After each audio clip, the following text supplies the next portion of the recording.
All right, ladies and gentlemen, welcome back to another episode of the Green Room Community College. I'm Brandon Middleton, and really excited to have a special guest. I'll let him give the intro, but he's a man of many talents. Tariq, uh, what we're going to do before I give the microphone over to him is just talk about, if this is your first time hanging out with us in the Green Room, community college is an actual project, a class that we taught at Stanford University last winter quarter. And it's all about creating a space for Black and Brown creatives to tell their stories, to share their insights, and to just have some fun in a nice, conversational setting.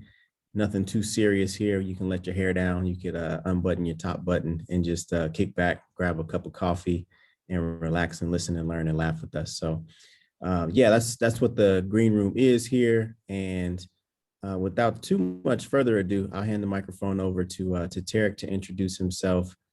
Thank you, first of all, for just making some time to chill with me and with our community. And then second, feel free to take 2, 3, 4 minutes to give the folks out there listening a look into who you are, where you are, what you're up to these days. Cool. All right.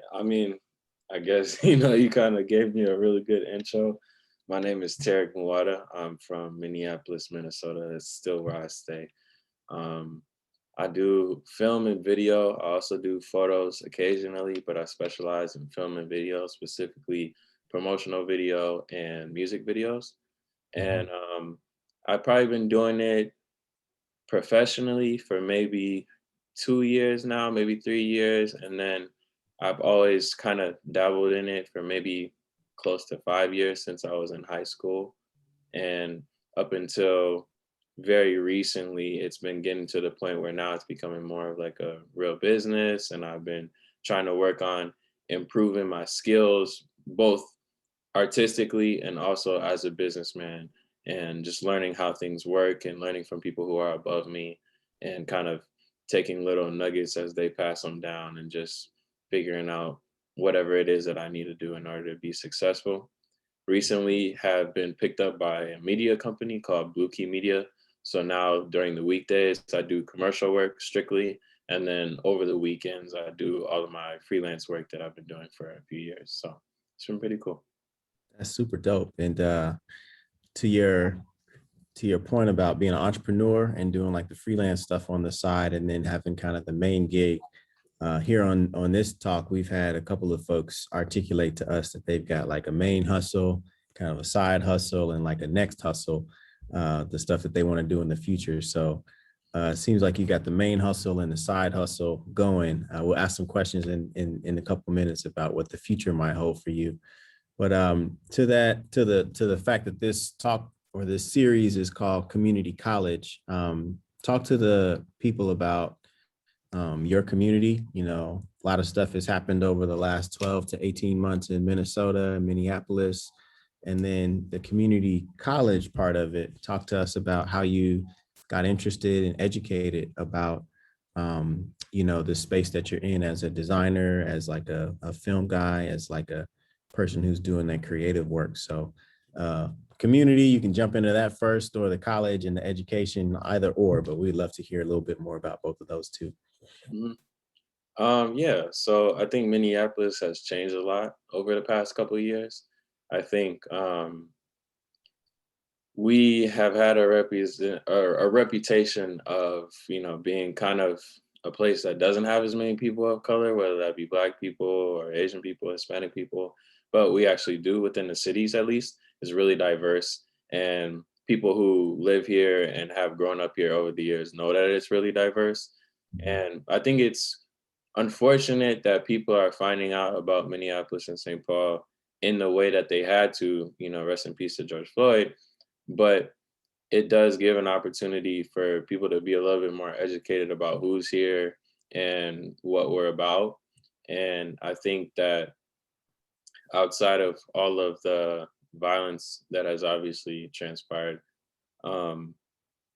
it's been really cool, just to see people stand up for what it is that they believe in and see people be passionate about something. That's always something that kind of has been something that drives me artistically, is just that passion and that you actually care about something. It's important to you. And I feel like Minneapolis and really the world really showed that this issue was something that was really important to them. And I feel like they came and stood right next to us, as we were going through it and we were really experiencing some hard times with everything that had went on. I don't feel like we were standing alone in that, where Yeah. everybody else was kind of on the same type of time.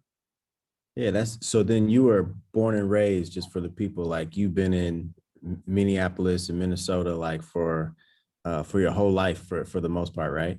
Yeah, and I wouldn't say that it's always been this way. I Mhm. think because of the things that have been going on, it's developing more pockets of violence, more pockets of poverty, or low income areas. I think a lot of people are starting to move out of the cities just because of the things that have been going on. But at the same time, in the same breath, I'll also say that there are new things that are popping up within the city that are made and established in order to help, you know, bring more positive images and bring more just overall help to the communities that have sustained a lot of damage through what has been going on. And that's another thing that I feel like is really cool to see. Just, even though things have obviously not went the way that we would have wanted them to, as far as the extent of the damage to the city and just how out of hand things might have gotten due to miscommunications between two sides. Um, it's also important to highlight that the people who live here are not necessarily destroying their communities. They're not doing these things that are being pushed out into the media. It's actually quite the opposite, where people are trying to build each other up, people are trying to help each other out. And I feel like that just should get a little bit more love than it does. Yeah, yeah. And maybe so I'll ask like a double click question on the community side right now, and then we'll push the college question off for the next one. But like some stories of like kind of hopefulness, unity, and just I got a sense that you were probably on the ground and probably saw a lot of this stuff firsthand over the last 6 to 12 months.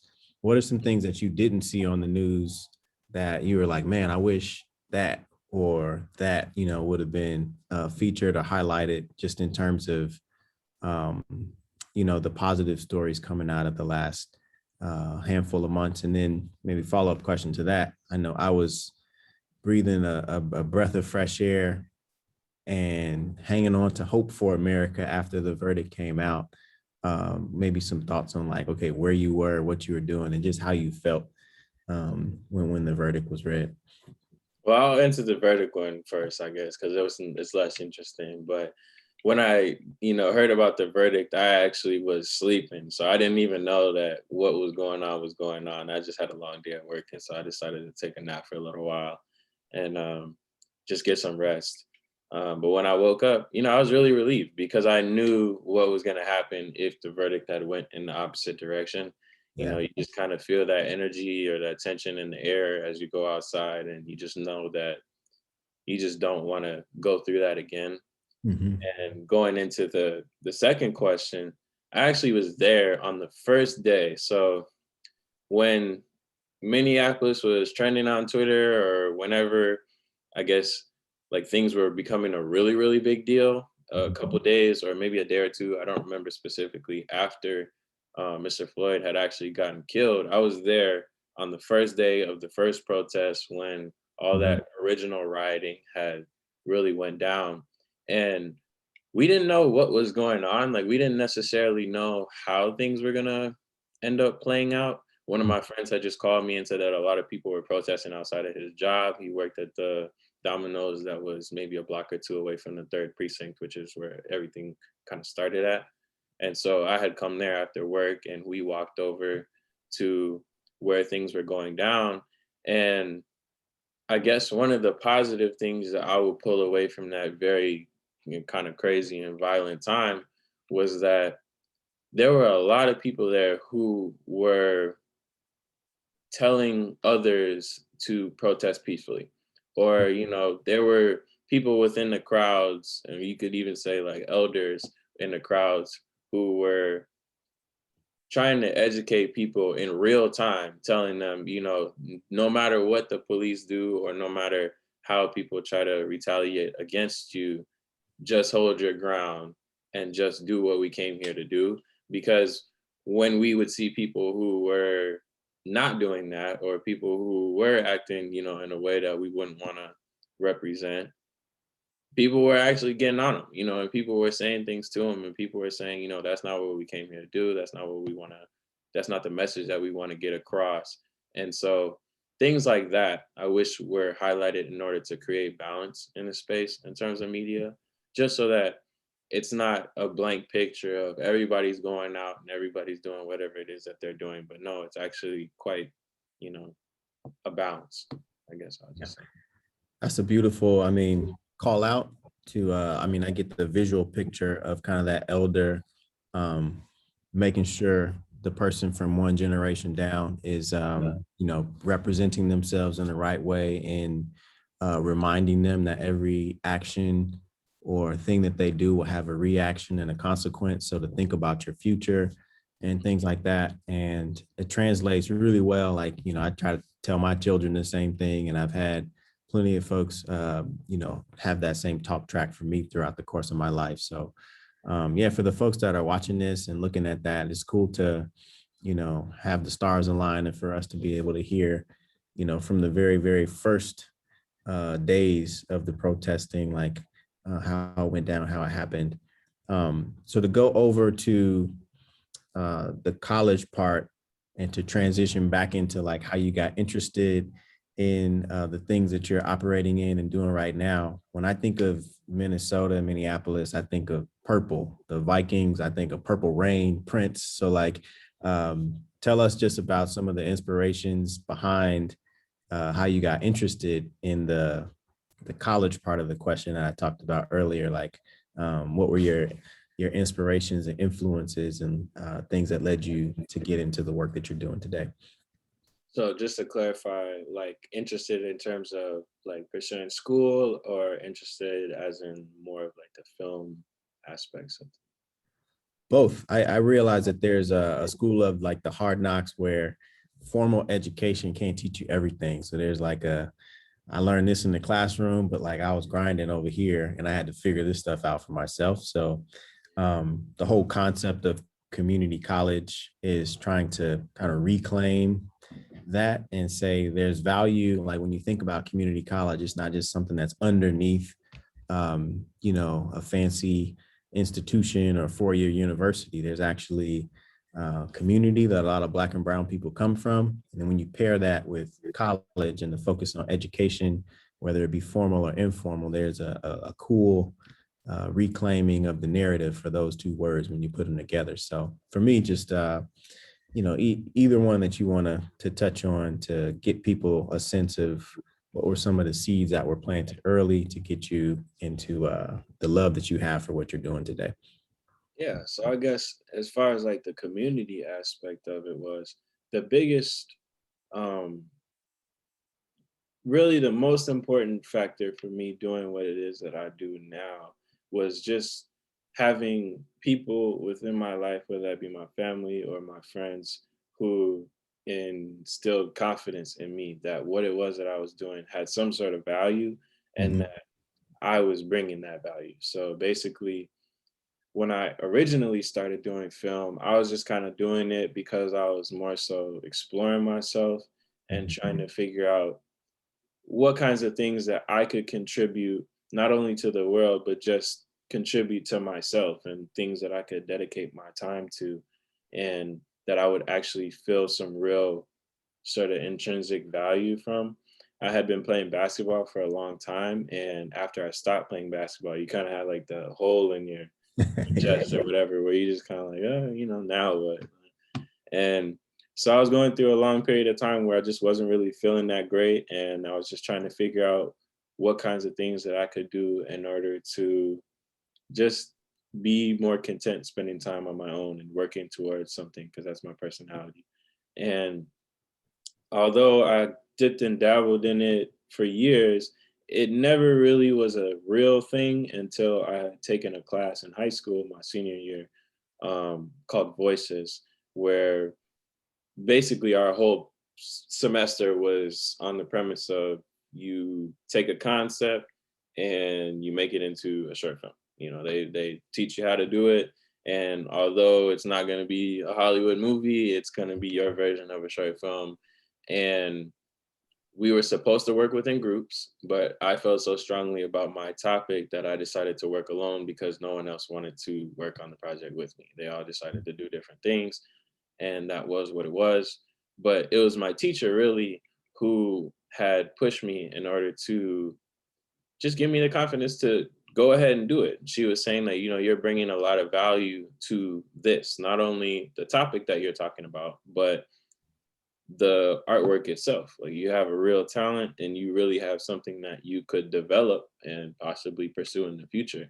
And I like to tell a lot of people, I feel like if she didn't say those words to me and kind of drop that seed, then I probably wouldn't be doing what it is that I'm doing now. That's super cool. Like the encouragement, meaning so much, and like the seed that she planted, it doesn't have the ability to grow into something if you don't start with that initial kind of encouragement. So for folks out there who are in a position to encourage folks, even if they're not the greatest right now at the thing that they're pursuing, you heard it here.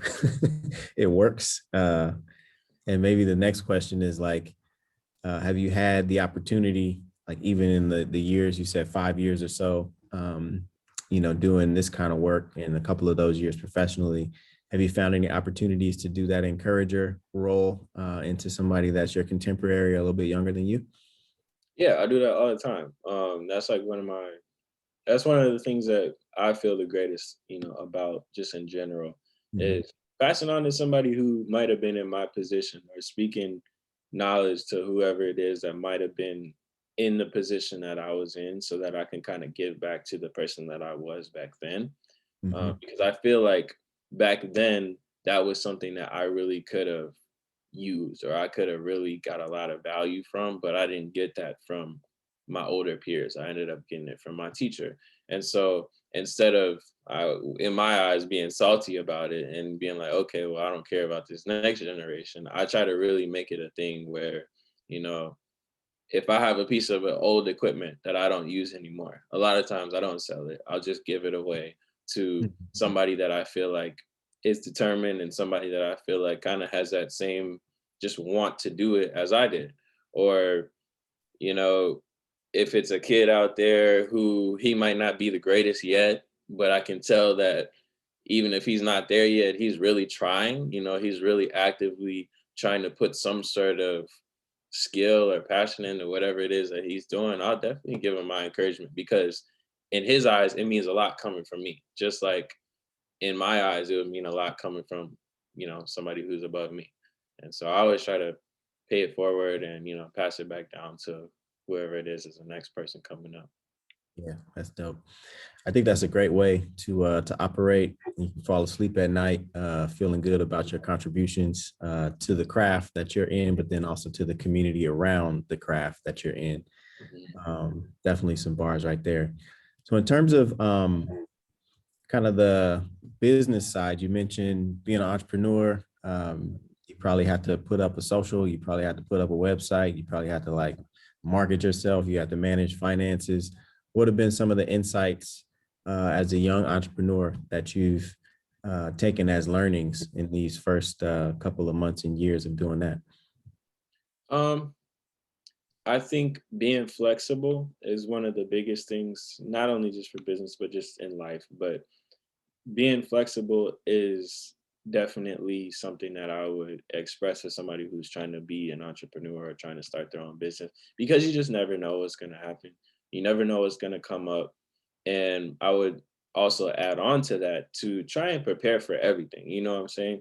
Like, try and really take that extra time to think things through, and sometimes slow down and catch yourself before you get in a situation where you're not prepared. You Mhm. know, there's always going to be something that goes wrong. There's always going to be something that doesn't go the way that you planned it to. But if you plan for things to go wrong, it'll be a lot easier for you to handle problems as they come. Mhm. And that's always been my biggest thing.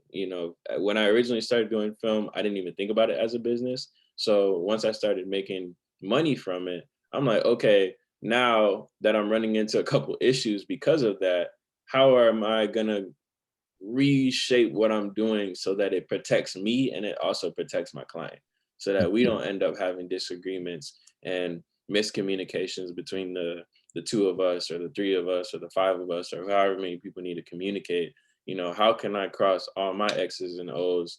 Because when you do something like that, not only does it make you come off a lot more professional to whoever it is that's in front of you, but by taking care of that customer in a professional way, it's almost like a form of marketing in itself to whoever the next person is or to whoever it is that they speak to you about. That's always been my biggest thing, is I want to make sure that people get taken care of in almost the most delicate way as possible, because I know a lot of where my business comes or my clients come from are referrals, and just one person passing it on to another person. They'll ask about their experience with me and how I work and what my process is and all those different questions. And if they can check all the boxes, then chances are the next person will reach out to me, and then we'll be able to go from there. Yeah, that's an amazing response, and like something that it takes wisdom to even know and have in your heart. So the fact that you've got it so young is something that definitely proud of. And I know people in their 30s and 40s that don't have as keen a sense of like customer care, and like the brand that you talked about. It's not just the output, but it's also the process of how you get to the output.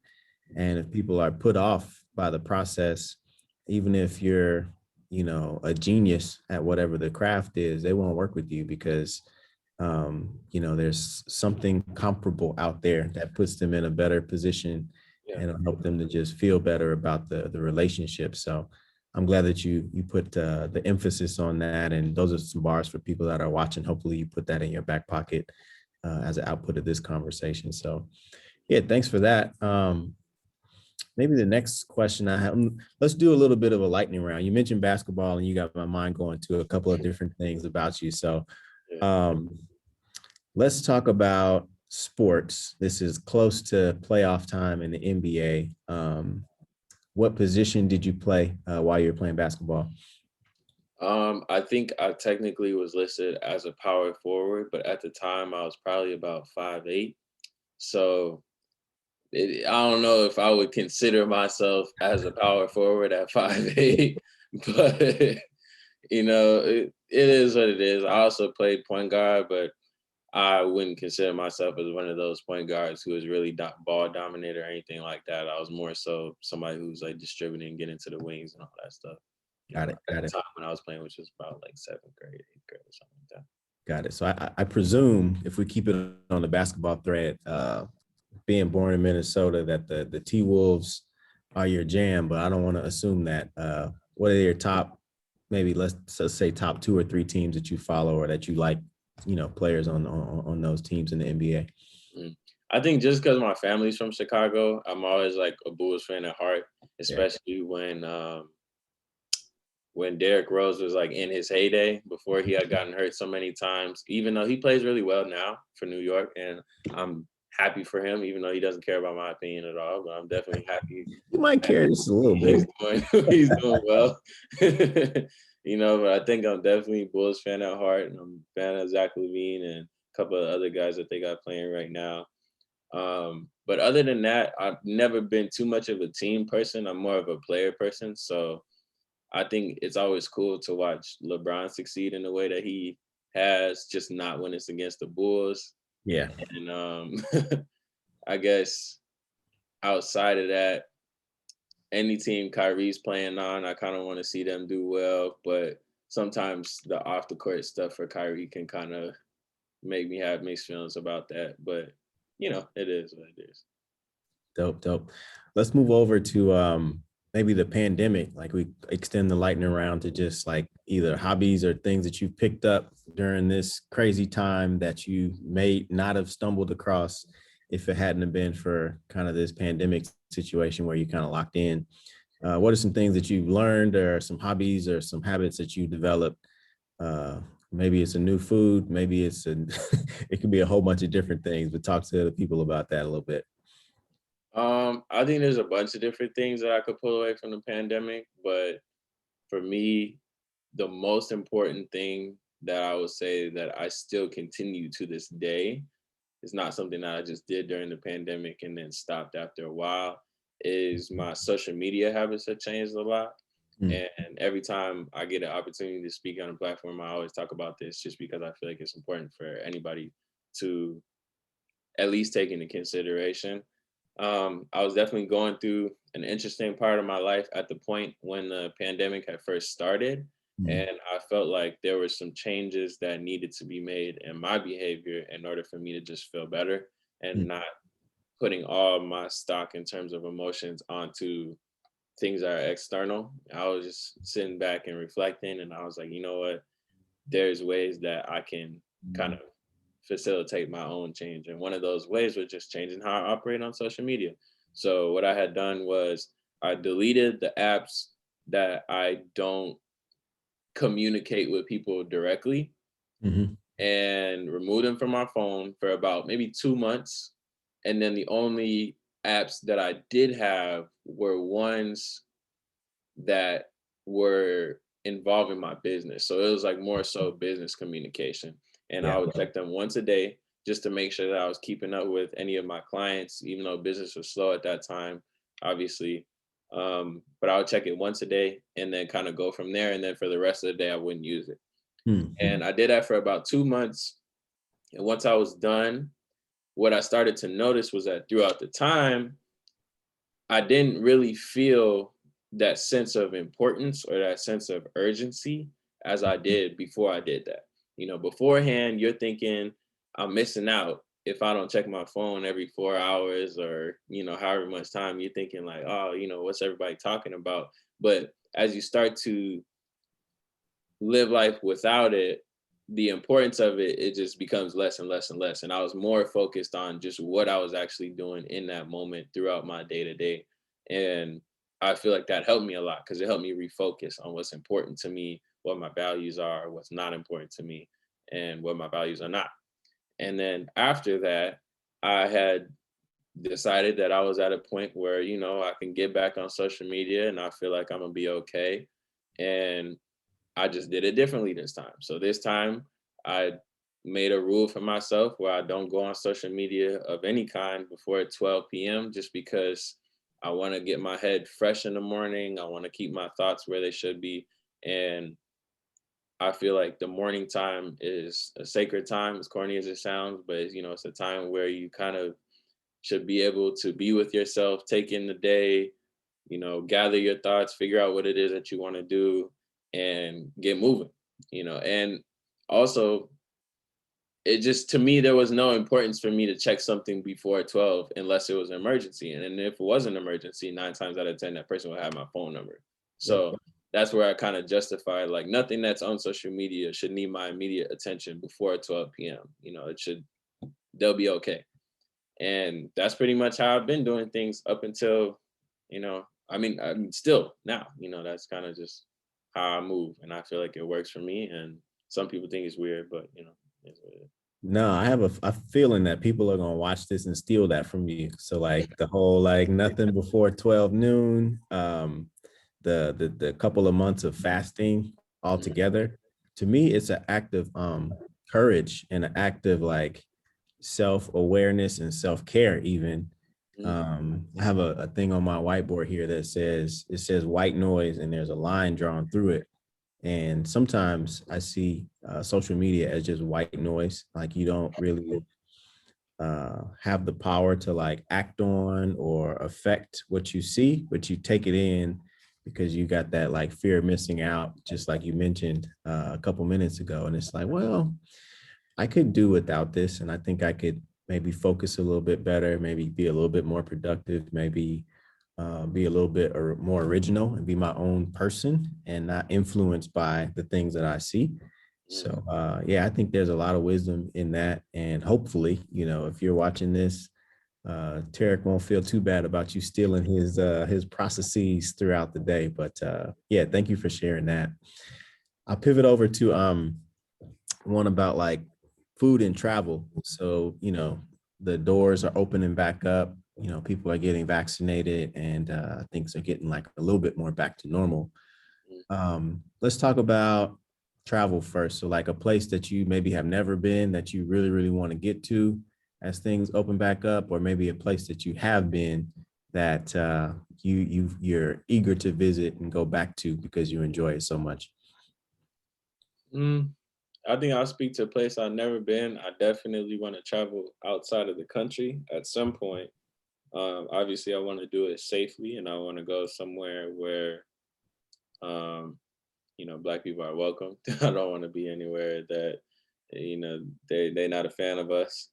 Um, but other than that, I'm not too specific about it. I just want to get out of the U.S. and kind of get a better understanding for what else is out there in terms of the world. I think a lot of time when you're in the U.S., it's easy to get focused on just what we're about and what we do. But from what I've heard, other places in the world are a lot more connected with each other in terms of what's going on and just all of that stuff. So kind of want to dip my toes in that. Yeah, that's I've experienced not all the continents and countries, but I could for sure vouch for that in a couple of the places that I've been. Mexico for sure, um, Japan, like a little bit south of Tokyo in Kyoto for sure. Like there's temples and like nature and super slowed down pace of life, super peaceful there. So yeah, we'll be rooting for you to get out the country and to find some of what you're talking about right now. Yeah. Let's transition over to food, maybe like tell the people what you like to cook, what you like to eat, and maybe we'll ask a couple more questions on the lightning round and we'll get back to the regular talk track. But Yeah. what's up with the food? I've been cutting out a lot of fast food out of my diet almost completely. I've experienced a lot of stomach issues in the past, and similar to what I did with social media, I did the same thing with fast food, where I just stopped eating fast food for a period of time and see how that affected my stomach, and it ended up making me feel a lot better on my day to day. It made me feel a lot healthier. It made my skin feel more fresh, and I was like, okay, well, that's an adjustment that I can make. It doesn't have to be a huge step. It could just be okay if I ate it 3 times a week before. Now I'm gonna try and eat it twice or once, and just kind of narrow it down from there. And that's what I've been doing. And same thing with the social media. Eventually, it just gets to the point where you don't have it and you don't care for it because you're not eating it consistently. It's not something that you're taking in consistently. You don't crave it as much.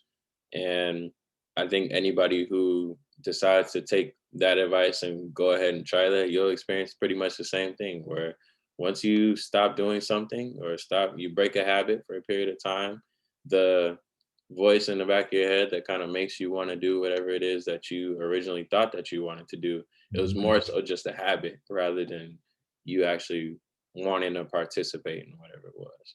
Yeah. Yeah, it's something that moving from the Midwest out to California, like I was faced with that probably a decade and a half ago, because a lot of the food options in the Midwest are way different than my current food options here in the Bay Area. So I could totally relate to that.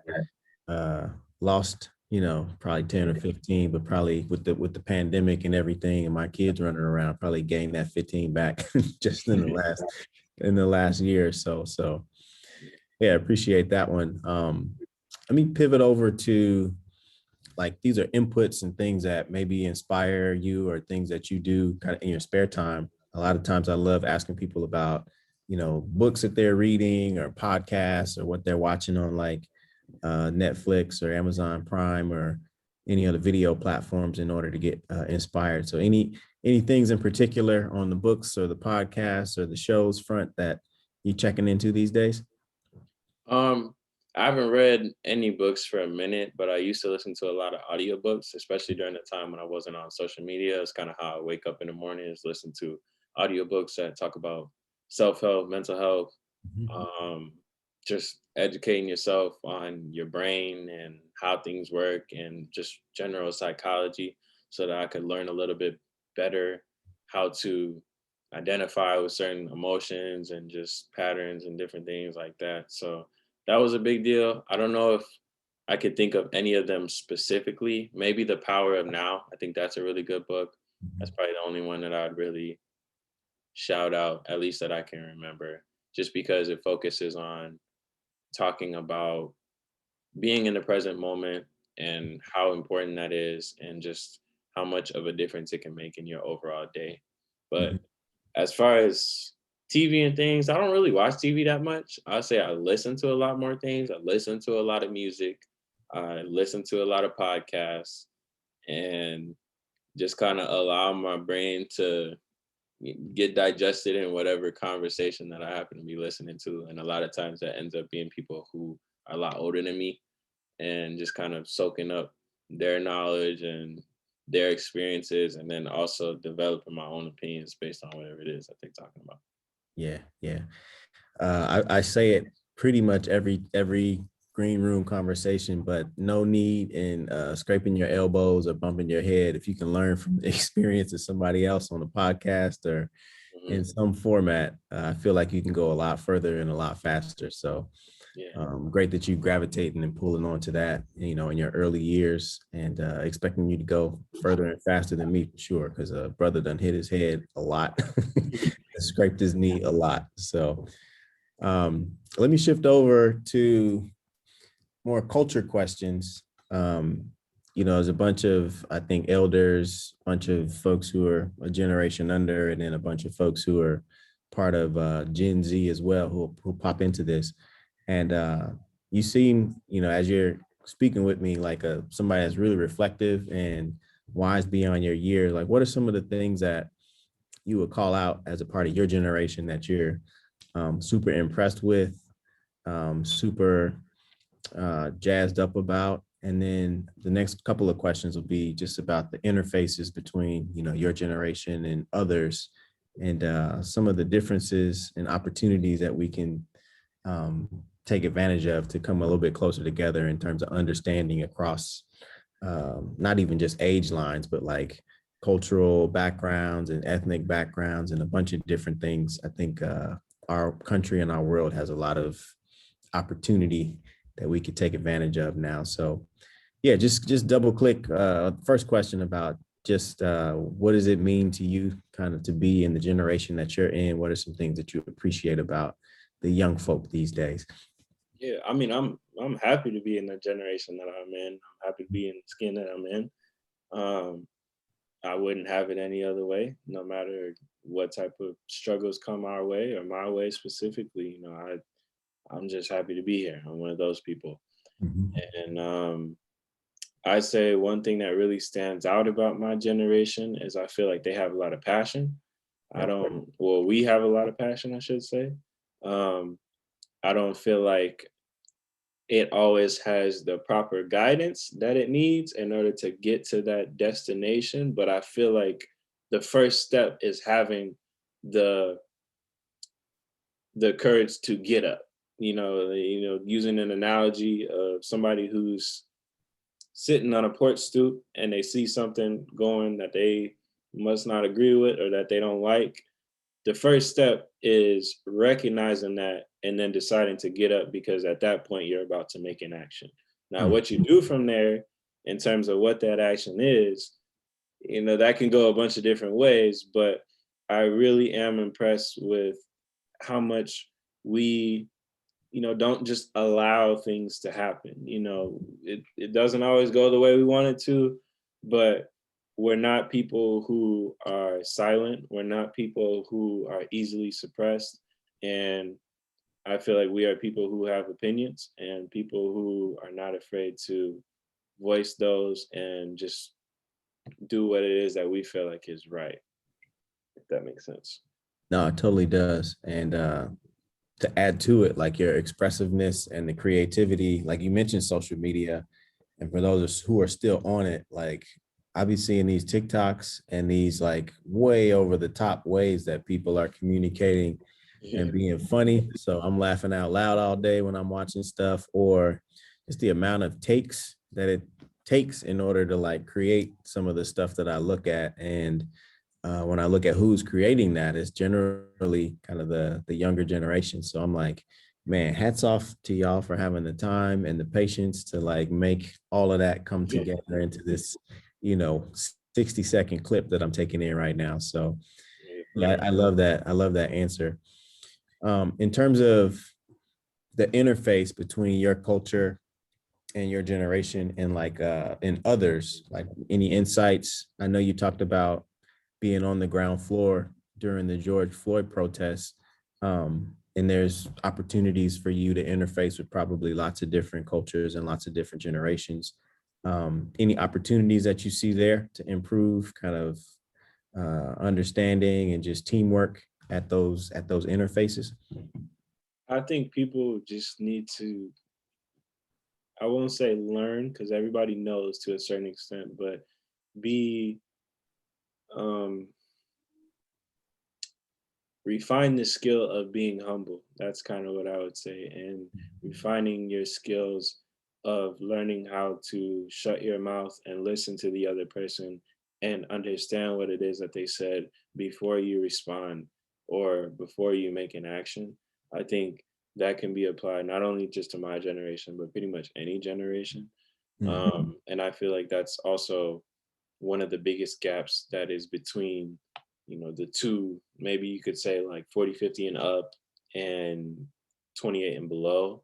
I feel like that's where a lot of that conflict really comes from, is neither side is really adept at that skill. Each side feels that sort of sense of ego where I feel like what I believe in is so important to me that I don't care what it is that you have to say. Because if you say one thing that opposes what I believe in, then you can't be helping me out, or you can't be in any way, shape, or form helping my cause.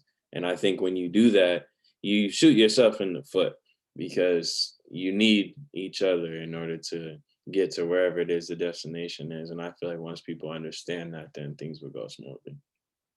Man, this guy Tariq is dropping gems on y'all. I hope that you are listening. um, there's a book that says exactly that in a little bit of a different way. I believe it's called Good to Great, and the guy who wrote it is Jim Collins, and he had said something like, "Seek to understand before you're trying to be understood," and it speaks a lot to your like, you know, you have two ears and one mouth for a reason. Like, take the time to like listen and understand before you articulate your point and put it across to the other side. So dope audio book, dope book to check out for anybody out there listening. But um, I'd say the world could be 50% better just right off the bat, just off that one piece of information right there. So um, yeah, I think the other thing when you talk about kind of tuning your own humility, maybe double clicking into like, how have you done that yourself? Like when you think about the world needing to do more of that, what are some tips and tricks out there for people who are like, yeah, amen, I agree, but like, I'm not that personality type, or I don't know how to like get started doing that. Any tips and tricks from you from that perspective? Yeah, I think when you put yourself in a room of people where it forces you to do so, you naturally understand more so um, how to move in those situations. And I think I've just been in a lot of situations where I'm the most insignificant person in the room, or I'm the least accomplished person in the room. And so by being that person and then being around people who still treat me the same regardless of that fact, it shows me how to kind of remove myself and my ego away from situations where it's really just not necessary. And I also think just practicing yourself in terms of allowing people to do whatever it is that they do, and allowing people to think whatever it is that they think, and not feeling like you have to change their opinion. You know, you don't have to change anyone's opinion.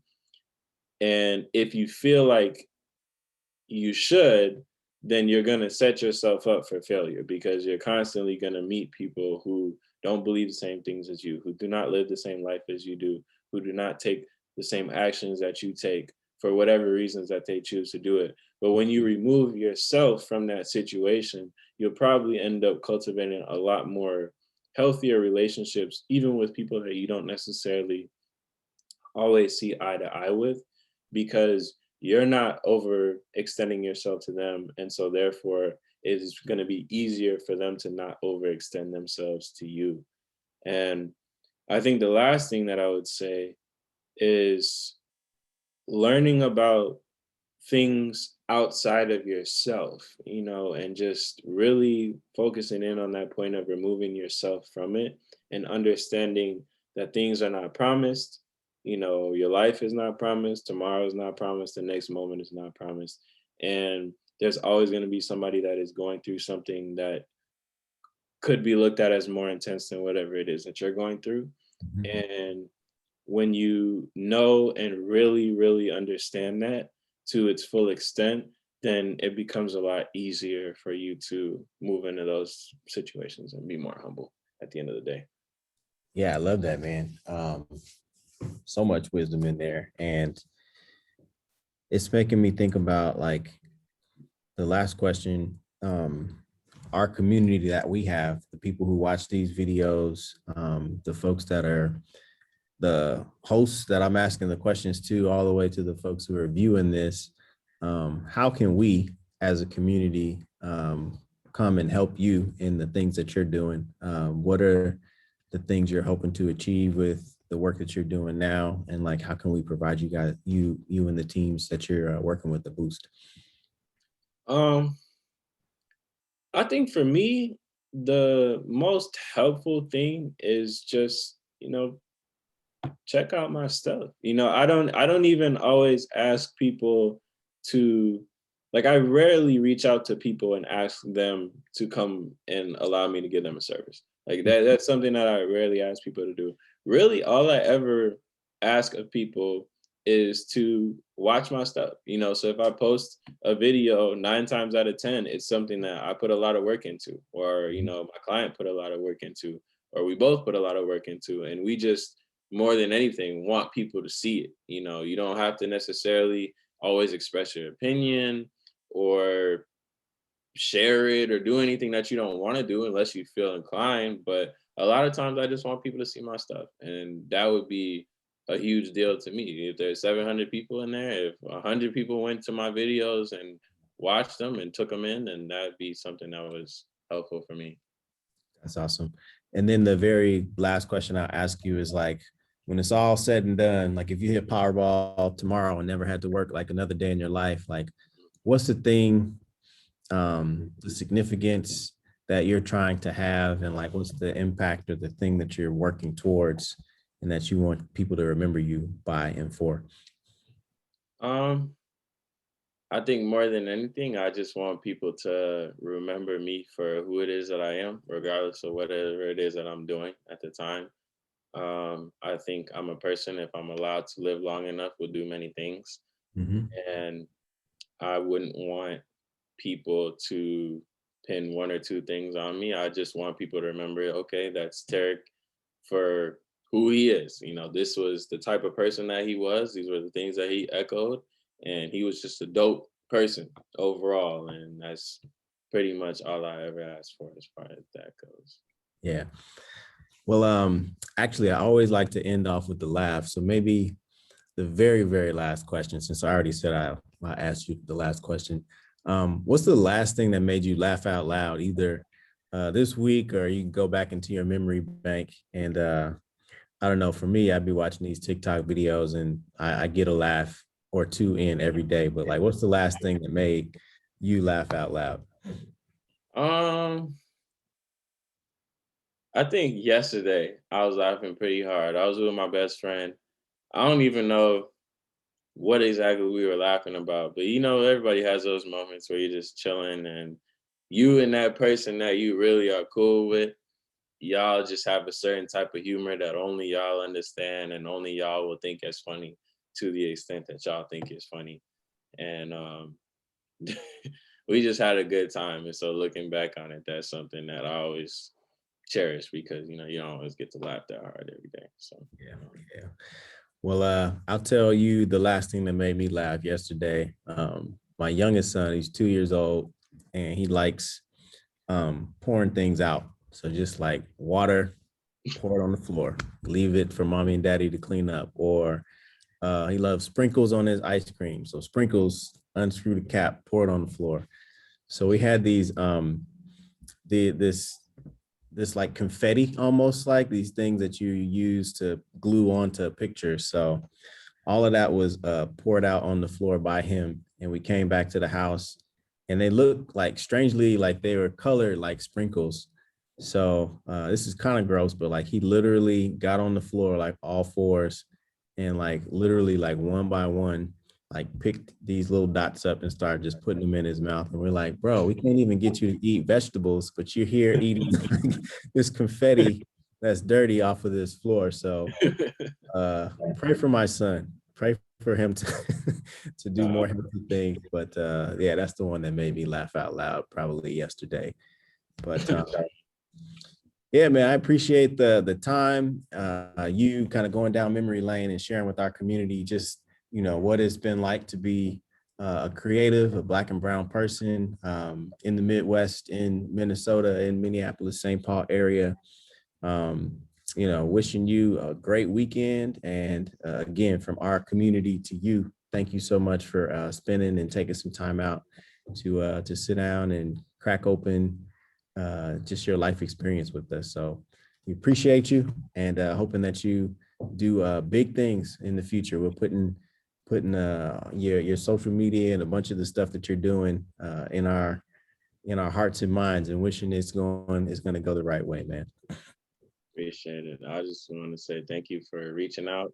I don't always get opportunities to talk with people online or talk with people in forums or whatever you would technically classify this as, but it's always a good opportunity. And I'm happy to be here, happy to speak with people, and hope some people go check my stuff out. TariqMuata.com. Perfect. All right, bro. Well, we'll catch up soon. Thank you so much, and we'll see you next time. All right, cool. See ya. All right, we did it.